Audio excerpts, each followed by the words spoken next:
First, we'll go to Dan Savage, OrlandoMagic.com. Cliff, with Evan, AG, and Ross all listed as questionable, any update on those guys and whether or not they'll be able to play tonight? Yeah, they're all going to try. The only guy that's not going to be able to play that we planned on was MCW. Wasn't feeling good this morning. It doesn't feel good enough now to play. So, hopefully AG will be able to play some minutes because the plan is to use him as the backup point guard.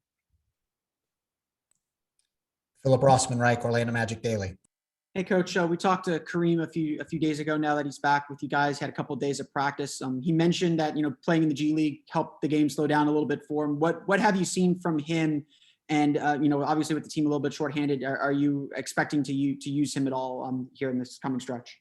Yeah, I think the big thing for Kareem now is just this will be a year of development, and I think it was a great experience for him to play in the bubble, and most of his development will come with us. Will just come with being around the team and being involved in practices and his workouts, and watching the games. He may go in now and then, but part of development is having a chance to succeed when you play. And he's at a point right now where it just makes more sense for him to be around the team, practice, and learn that way. Back to Dan Savage. Cliff, you guys are obviously thin at point guard. They're across the aisle, thin at point guard. Just how challenging does it make it when you have limited, floor generals to get into your sets and into your offense? Yeah, it'll be the same for both teams. I mean, that's the position, obviously, that you never want to go into a game without 2 point guards. So this was, just something that popped up, and, they're dealing with a similar situation. So, we're lucky that AG will be ready to go. And I think that we have a big enough menu so we'll be able to function, when he's in there. Rob Parks, 48minutes.com. Hey, Coach, how you doing? I want you to just speak on the number one thing you're looking to do tonight to get the win, and then the nostalgia of playing at Madison Square Garden. I know it's no fans, but that's the mecca of basketball. So speak on that. Well, the thing we talked about this morning, which is, and I think we're closer, it's a small sample size, but in the 3 games since the All-Star break, we'd be top 10 in defense. And that's where it's going to start for our team, regardless of how many guys are playing, who is playing, is, we need to be able to defend. We have to make progress offensively too. But, we've lost a couple games, in this stretch where, just one bad quarter of defense against good offensive teams, no question, but we have to be totally committed at that end and not give possessions away. And I think that's where it'll start for us. I think that'll be the biggest key for us tonight. And in terms of coming to New York to play, I've been on, obviously, I started here, my career started here. I've been a bunch of other places. Of any place I've been, I still think this is the arena that all the places, no matter where you are, this is the one where the players get most, amped up, even in a regular season game to play. It's New York, it's the Garden. The fans are different, and there's just a different vibe here than there are in other places. Dennis Gorman, AP. Hey, Dennis, you're muted. Sorry about that, Steve. I have 2 questions. First off, with where you are in the standings, how much of your job is kind of managing morale? And 2, with as close as it is to the deadline, are you expecting that your team is going to make the management's going to make a lot of moves? Yeah, I have no idea on transactions, but I think that the coach's job is always centered around, having a feel for your team and what the proper message is at that time.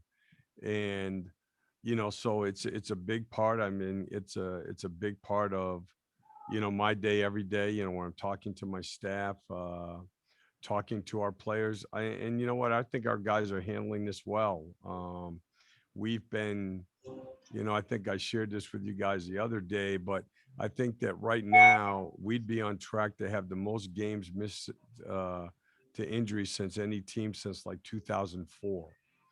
And, when you come in, even this morning or yesterday, we had a really good practice 2 nights ago. We come into practice yesterday and all of a sudden MCW can't practice and then T Ross limps off.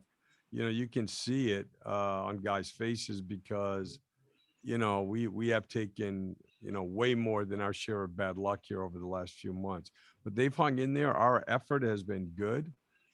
We just have to tighten things up more. We've got to give less possessions away. And again, it'll start with playing defense every possession.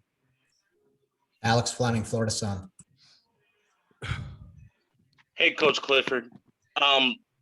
So you got the Knicks tonight, you have the Nets tomorrow, and you have Boston on Sunday.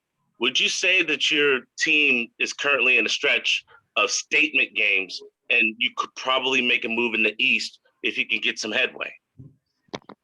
Yeah, I mean, you know what? I mean, when you're coach or playing, obviously, I worry about today. I worry about Brooklyn when we get off the plane tonight. It's just not the way you do it in this league. It's one game at a time. And you want me to send you the audio? that's what I'm focused on right now. Dan Savage. Cliff, obviously, you talked about wanting to limit turnovers. How imperative is it against a group like them that play at a slow pace and obviously can limit your possession number anyway? Oh, no question. I mean, it's again, winning starts with not beating yourself, and if you look at our team, there are 4 or 5 categories that we've been really good at here for 2 years, not turning the ball over, not giving up points off those turnovers. Actually, what's interesting, we still don't turn the ball over a lot compared to other teams. It's live ball turnovers that are crushing us. So that's one. Our defensive rebounding is good, but it's been here and there.